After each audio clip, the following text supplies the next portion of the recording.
जय श्री कृष्णा।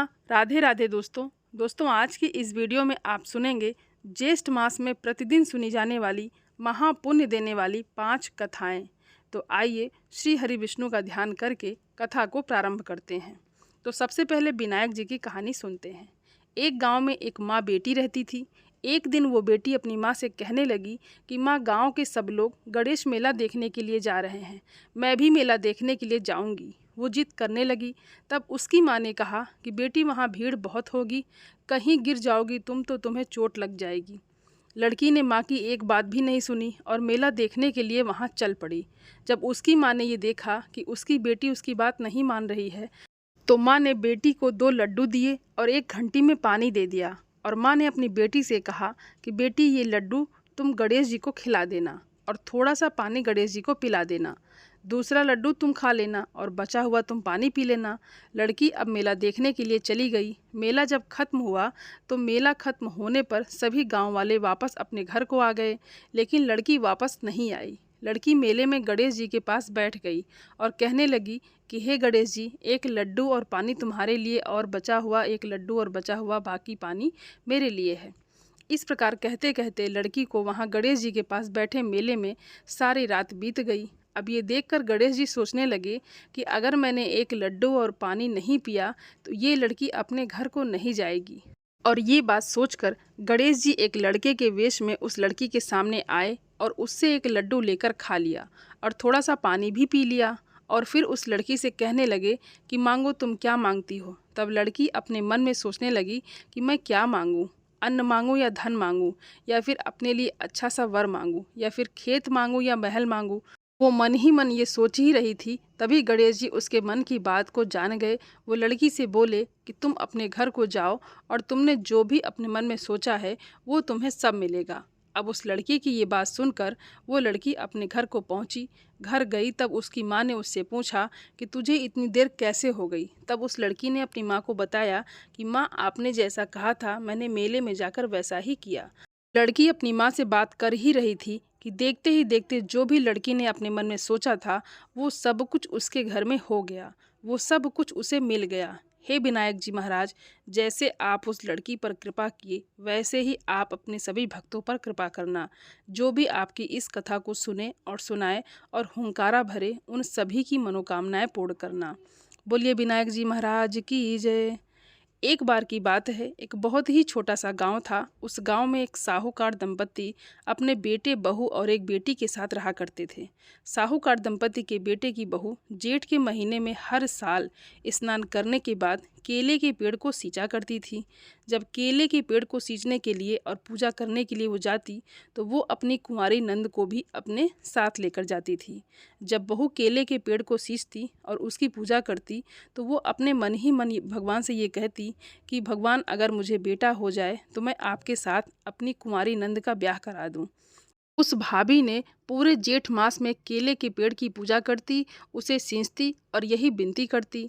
तब भगवान ने सोचा कि आज मैं इसकी सुन लेता हूँ, फिर मैं भी देखूंगा कि ये मेरे साथ अपनी नंद का विवाह किस तरह कराती है। और इस तरह से उस भाभी का पूरा जेठ मास इस प्रकार बीत गया। जेठ माह के 3-4 महीने के बाद ही अब उस भाभी को गर्भ रह गया और 9 महीने के बाद भाभी को एक बहुत ही सुंदर पुत्र पैदा हुआ। तब वो भाभी अपने वचन भूल गई, लेकिन भगवान नहीं भूले। अब उसके खूब सुंदर और स्वस्थ बच्चा पैदा हो गया। और जब वो बच्चे को पहली बार अपने मायके दिखाने के लिए लेकर जाने लगी तब उसे रास्ते में वो केले का पेड़ पड़ता था। वो केले के पेड़ से जैसे ही नीचे से निकली, अब वो भाभी बच्चे को गोद में लिए उस पेड़ के नीचे से जाने लगी। तब उस भाभी को एक आवाज़ सुनाई दी। आवाज़ कुछ इस प्रकार की थी कि अरे, तूने कहा था कि मुझे बेटा दे दो, मैं आपकी शादी अपनी कुंवारी नंद के साथ करा दूंगी, अब तू अपनी बात को पूरा क्यों नहीं करती। तब उस भाभी ने वहाँ से गुजरते हुए जब ये आवाज़ सुनी तब वो ऊपर नीचे दाएं बाएं अगल बगल हर जगह देखने लगी कि ये आवाज़ आई कहाँ से, परंतु वहाँ उसे कोई भी दिखाई नहीं दिया। तब उसकी नज़र केले के पेड़ के ऊपर पड़ी जो कि ज़ोर ज़ोर से हिल रहा था। भाभी अब उस पेड़ को देखकर डर गई, उसे अपनी कही हुई बात सब याद आ गई। तब वो बच्चे को कस के पकड़कर ज़ोर से वहाँ से भागी और मायके पहुँच गई। मायके जाकर वो बड़ी ही बेचैन और उदास रहती। तब उसकी माँ ने, उसके पिता ने, उसके भाई बहनों ने, सबने उससे पूछा कि तू बहुत परेशान लग रही है, क्या कोई बात है, तू परेशान क्यों है? लेकिन उसने किसी को भी कुछ नहीं बताया और वो वहाँ जितने भी दिन रही इसी प्रकार बेचैन और घबराई घबराई रहती थी। मायके में रहते हुए उसके दिन कुछ इसी प्रकार से बीते। अब वो मायके में दिन बिताकर अपने ससुराल वापस आ गई। ससुराल वापस आते समय वो उस केले के पेड़ के नीचे से नहीं आई, उसने कोई दूसरा रास्ता चुना और अब वो अपने ससुराल के घर पहुंच गई। ससुराल आने पर भी वो वैसे ही रहती, बड़ी ही दुखी और बेचैन रहती, घबराई घबराई सी रहती। तब उसके ससुराल वालों ने, उसकी सास ने, उसके ससुर ने, उसके पति ने, सब ने उससे पूछा कि क्या बात है, तुम्हारे मायके में सब कुछ ठीक है ना, तुम इतनी परेशान क्यों हो? क्या किसी ने तुमसे कोई छोटी बड़ी बात कह दी है? बात क्या है, बताओ तो सही। जब तुम यहाँ से गई थी तब तो तुम बहुत खुश थी, अब क्या हो गया? सभी ने उससे पूछा, लेकिन उसने किसी को कुछ भी नहीं बताया। सभी को वहाँ हंसते हंसते कह देती कि नहीं, मेरे मायके में सब कुछ ठीक है, कोई ऐसी बात नहीं है, बस अभी बच्चा पैदा हुआ है इसीलिए थोड़ी थकावट महसूस कर रही हूँ, थोड़ा आराम करूंगी तो सब ठीक हो जाएगा। उसे मुरझाई हुई और उदास देखकर उसके पति उसको वैद्य नीम हकीम के पास ले गए और उसे दिखाया। तब वैद्य ने भी यही कहा कि ये बिल्कुल स्वस्थ है। तब घर आकर उसके पति ने उससे कहा कि तुम मुझे सच सच बताओ, बात क्या है? तब बहू ने अपने पति से फिर वही बात कही कि मैं थक जाती हूँ घर का काम करने से। बहू की कही हुई ये बात उसके ससुर के कानों में पड़ी। तब उसके ससुर ने कहा कि घर का काम करने के लिए एक काम वाली लगा लेते हैं, बहू की मदद भी हो जाएगी और ये अच्छा भी महसूस करेगी और खुश भी रहेगी। फिर घर में एक काम वाली रख ली गई, लेकिन बहू काम वाली आने के बाद भी दिन ब दिन सूखती जा रही थी।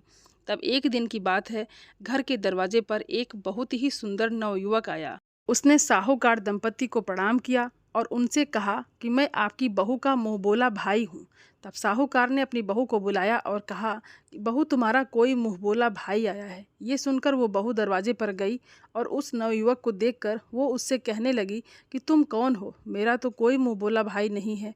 तभी वो नवयुवक उससे धीरे से बोला कि मैं तो वही केले का पेड़ हूँ, मैं आपको याद दिलाने के लिए आया हूँ कि आप अपनी ननद से मेरी शादी कब करवा रही हैं। ये सुनते ही साहूकार की बहू दरवाजे पर खड़ी हुई थर थर काँपने लगी। तब वो नवयुवक घर के भीतर आ गया और साहूकारनी के पास बैठकर उनसे बातें करने लगा। उसने उन्हें बताया कि बाबूजी, मैं बाहर गांव कमाने के लिए चला गया था जब मेरी ये बहन बहुत छोटी सी थी। अब कुछ दिन पहले ही मैं वापस लौटा हूँ, तो मैंने सोचा कि क्यों ना अपनी मुँह बोली बहन से मिल आऊँ, और बस यही सोचकर मैं इससे मिलने के लिए चला आया। उसकी ये बात सुनकर साहूकार दंपति उससे बोले कि अरे भाई, आए ही हो तो कुछ दिन हमारे साथ भी रहो। ये सुनकर वो नवयुवक वहीं साहूकार के घर में ठहर गया। वो नवयुवक साहूकार परिवार को बहुत ही भला लगने लगा था। उसने वहां रहते हुए साहूकार परिवार के सभी लोगों का मन जीत लिया। तब साहूकार दंपति ने अपने बहू के मुँह बोले भाई को अपनी लड़की के लिए पसंद कर लिया। जब बहू को इस बात का पता चला तो उसे बहुत ही खुशी हुई। वो अपने मन ही मन सोचने लगी कि अगर ये विवाह हो जाए तो मेरी सब परेशानी दूर हो जाएगी, मेरा सारा दुख खत्म हो जाएगा। और ये सोचकर अब वो बढ़ चढ़कर उनके विवाह की तैयारियों में जोर शोर से जुट गई। खूब धूमधाम के साथ उस साहूकार की बेटी का विवाह हुआ और वो मुँह बोला भाई अपनी पत्नी को लेकर अब विदा हो गया। खुशी खुशी समय बीतने लगा। अब कुछ दिनों के बाद राखी का त्यौहार आया।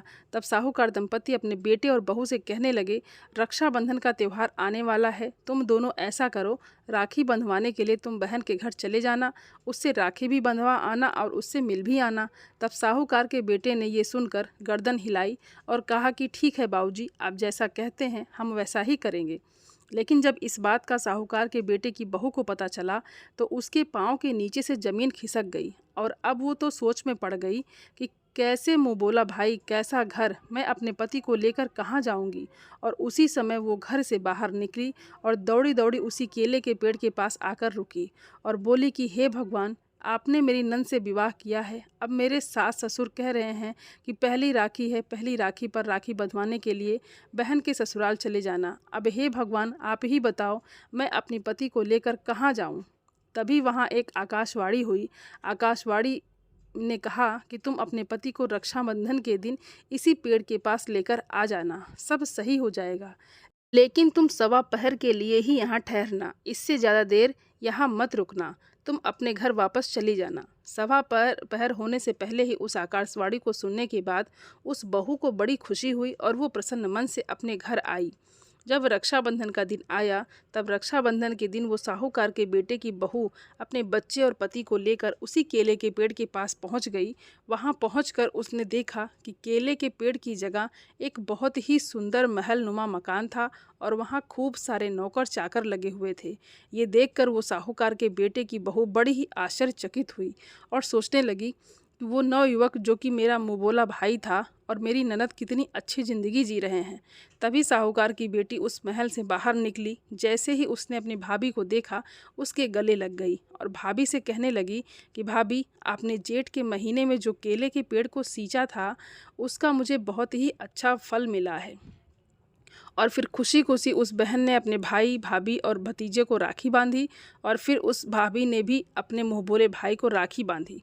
सवा पहर होते ही वो अपने पति से कहने लगे कि चलिए, हमें बहुत देर हो गई है, अब हमें चलना चाहिए।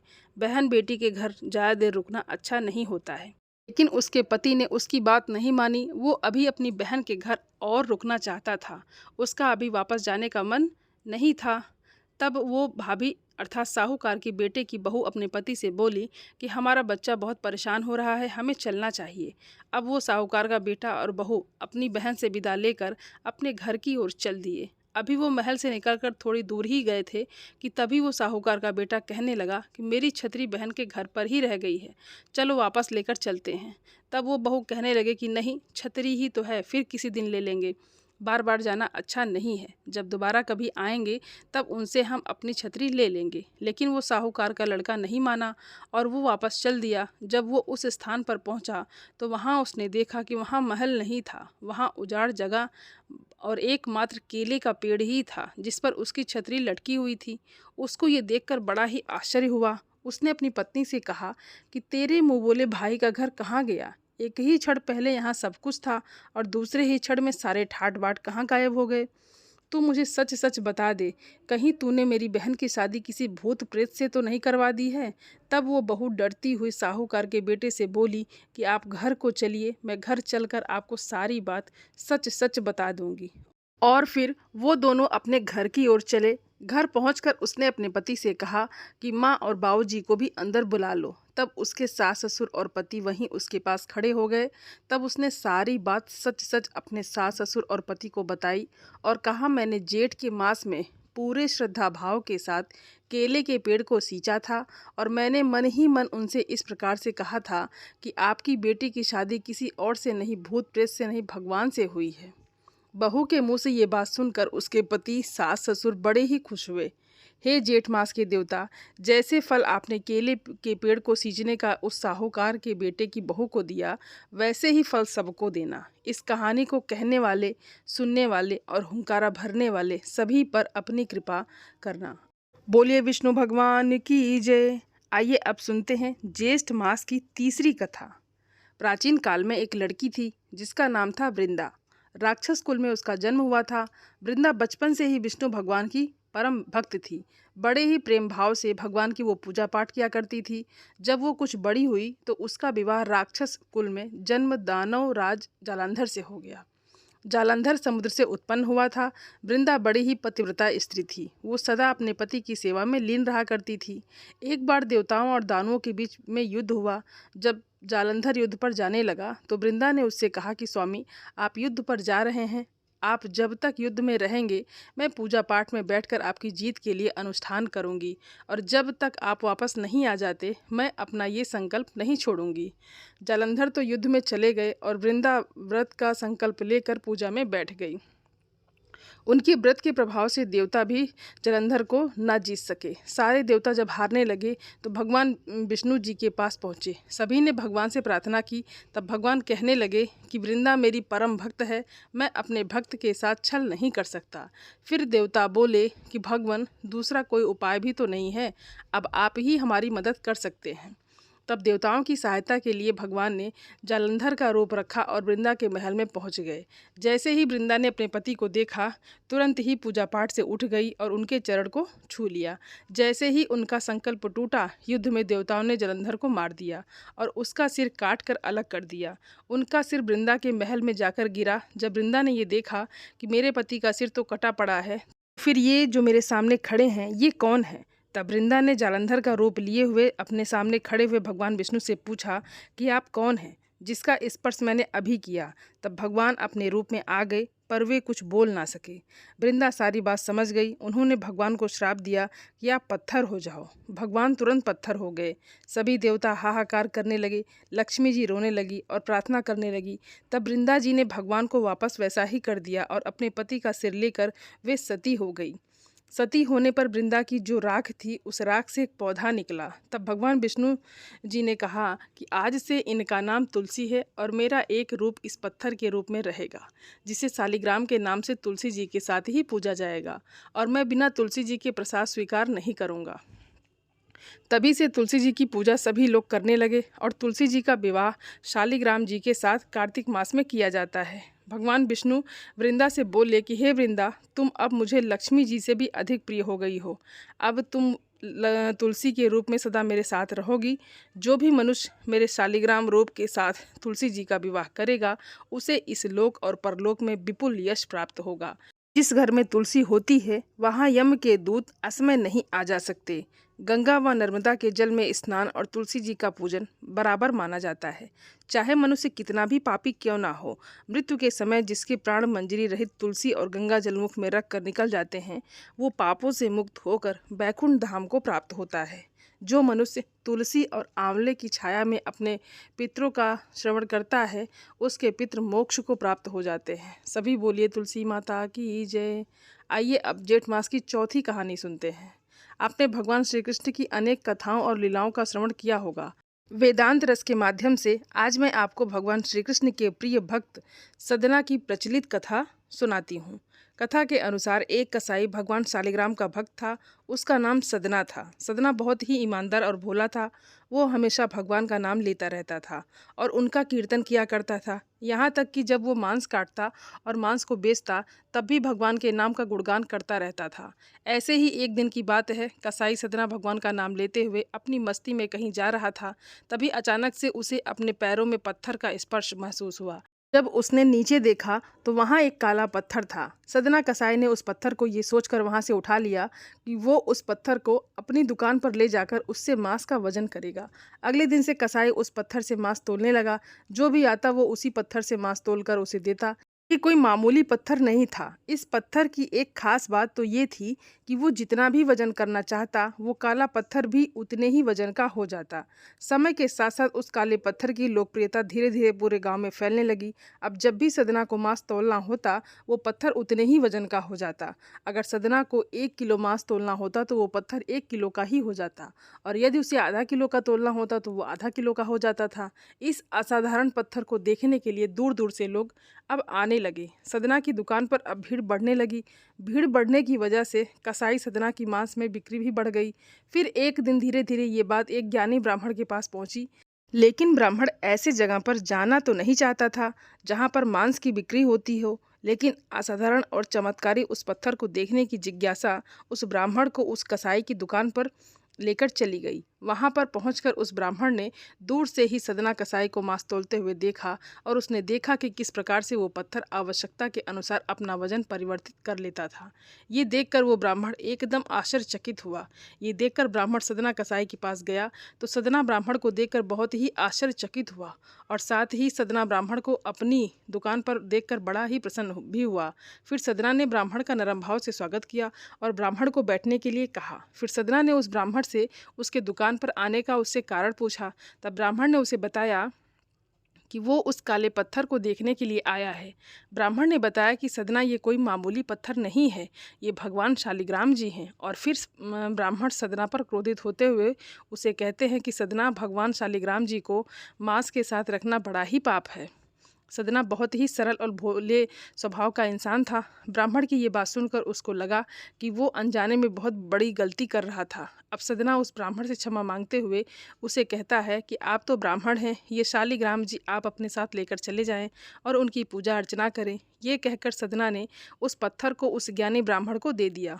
वो ब्राह्मण शालिग्राम जी को बड़े आदर सम्मान के साथ अपने घर लेकर आया और वहाँ पर भगवान शालिग्राम जी को स्नान कराया और बड़ी भक्ति भाव के साथ उनकी पूजा पाठ शुरू कर दी। अब ऐसे करते कुछ दिन बीत गए। फिर एक रात की बात है कि उस रात को ब्राह्मण के स्वप्न में भगवान शालिग्राम जी आए और उन्होंने ब्राह्मण से कहा कि मैं तुम्हारी सेवा भाव से बहुत प्रसन्न हूँ, लेकिन तुम मुझे उस कसाई सदना के पास वापस छोड़ाओ। भगवान शालिग्राम जी कहते हैं कि सदना हमेशा मेरे नाम का गुणगान करता रहता है, जो कि मुझे बहुत अच्छा लगता है और ऐसे भक्त के लिए मैं कहीं भी रहने के लिए तैयार हूँ। आज सदना कसाई के भक्ति भाव से प्रसन्न होकर साक्षात भगवान शालिग्राम ने सदना के साथ रहने की इच्छा व्यक्त की। अगली ही सुबह ब्राह्मण भगवान शालिग्राम जी को अपने साथ लेकर उस कसाई सदना की दुकान पर गया और उन्होंने सदना को पूरी बात बताई रात की। और फिर उस ज्ञानी ब्राह्मण ने भगवान शालिग्राम जी को सदना को सौंप दिया। ये सब सुनकर सदना बहुत प्रसन्न होता है और मन ही मन ये वचन लेता है कि अब से वो मांस नहीं बेचेगा और अपना अधिक से अधिक समय भगवान का नाम लेने और कीर्तन करने में गुजारेगा। तो सभी बोलिए श्री शालिग्राम भगवान की जय। एक गांव में एक बुढ़िया माई रहती थी। उसके 2 बेटे और 2 बहुएं रहती थी। बुढ़िया माई श्री हरि विष्णु की भक्त थी। वो दान पुण्य भी खूब करती थी। उसके जीवन में बस एक ही कमी थी कि वो कभी मंदिर नहीं जाती थी, ना ही किसी सत्संग व तीर्थ यात्रा के लिए कभी गई। वो एक दिन गांव के मंदिर में भगवत कथा का आयोजन हुआ। तब उस बुढ़िया माई के बेटों ने उससे कहा कि माँ, तुम सारा दिन घर में बैठी रहती हो, घर में ही रहकर भगवान को याद करती रहती हो, कभी मंदिर भी जाया करो। गांव के मंदिर में भगवत कथा का आयोजन हो रहा है, जाकर सुन आया करो। तब उनकी माँ ने कहा ठीक है, आज जाऊंगी। इसी प्रकार वो बुढ़िया माई अपने बेटों को रोज़ टाल मटोल कर दिया करती। भागवत कथा सुनने के लिए कहती कि आज जाऊंगी, आज तो मैं जा नहीं पाई, कल चली जाऊंगी। बेटा इस प्रकार कहती हुई आजकल में भगवत कथा का आखिरी दिन 7वां दिन आ गया। तब उस बुढ़िया माई का बेटा कहने लगा कि माँ, तुम भागवत कथा सुनने के लिए नहीं गई। तब उसकी माँ ने कहा कि बेटा आज जा रही हूँ, अभी जा रही हूँ। इस तरह कहते कहते उस बुढ़िया माई ने घर से निकलने में इतनी देर कर दी कि भगवत कथा की समाप्ति का समय हो गया। जब वो घर से निकली तो भगवान बूढ़े ब्राह्मण का वेश धारण करके आए और उस बुढ़िया माई से कहने लगे कि बुढ़िया माई कहाँ जा रही हो। तब वो बुढ़िया माई उससे बोली कि मैं तो भगवत कथा सुनने के लिए जा रही हूँ। तब ब्राह्मण का वेश धारण किए हुए भगवान उनसे बोले, कथा तो समाप्त हो गई, अब वहाँ जाकर तुम क्या करोगी। तब वो बुढ़िया माई बोली कि अब जब घर से निकली हूँ तो वहाँ तो जाकर ही आऊँगी। भगवान उससे फिर बोले कि वहाँ जाकर क्या लाओगी। तब बुढ़िया ने कहा और कुछ नहीं मिला तो वहाँ से एक ही ईंट उठा कर ले आऊँगी। ये सुनकर भगवान बोले कि तुम तो वहाँ से मिट्टी की ईंट लाओगी, मैं तुम्हें यहीं पर सोने की ईंट दे देता हूँ। और फिर भगवान ने उस बुढ़िया माई को सोने की ईंट दे दी। सोने की ईंट लेकर बुढ़िया माई वहीं से वापस होकर अपने घर की ओर चल दी। जाते जाते रास्ते में वो सोचने लगी कि यदि ये सोने की ईंट घर पर लेकर जाऊंगी तो बेटे आपस में लड़ेंगे। ऐसा करती हूँ, इस ईंट को घर के बाहर ही गड्ढा खोदकर दबा देती हूँ। और यही सोचकर वो बुढ़िया माई उस ईंट को घर के बाहर आंगन में ही दबा देती है। बुढ़िया माई ने ईंट को तो आंगन में गड्ढा खोदकर दबा दिया, लेकिन अब बुढ़िया माई का ध्यान उसी ईंट पर लगा रहता। खाती पीती और उसके बाद उसी जगह पर वो जाकर बैठ जाती जहाँ पर उसने ईंट दबाई थी।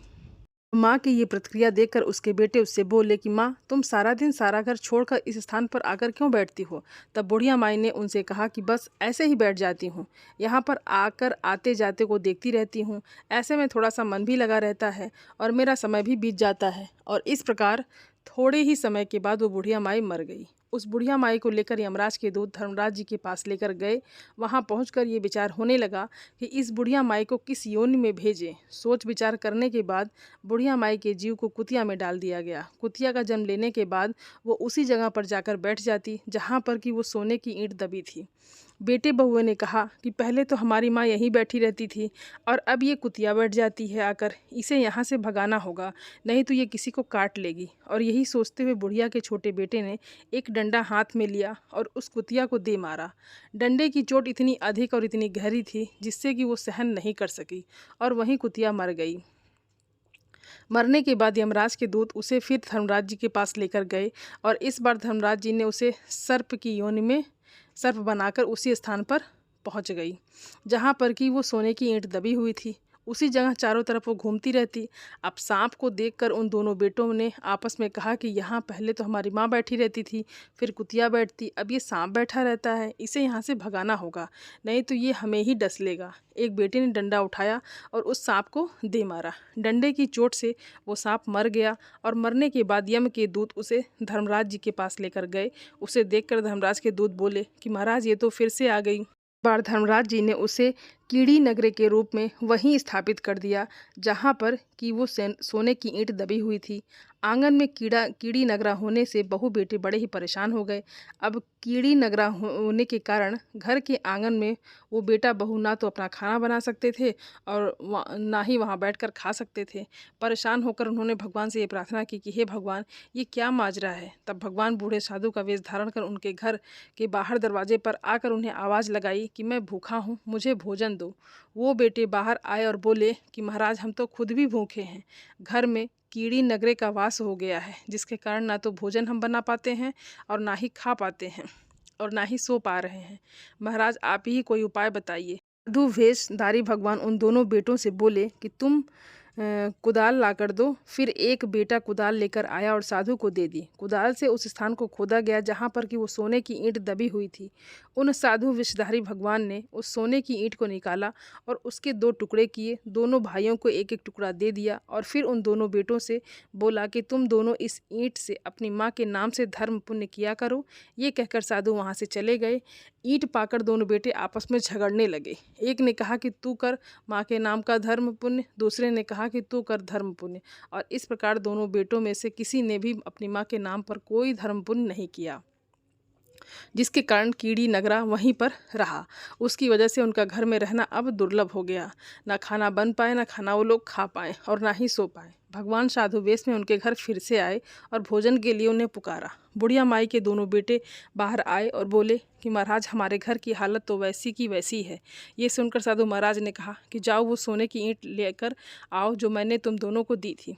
दोनों ने वो ईंट लाकर साधु को दे दी। तब साधु वेशधारी भगवान ने उस ईंट के एक एक टुकड़े और किए।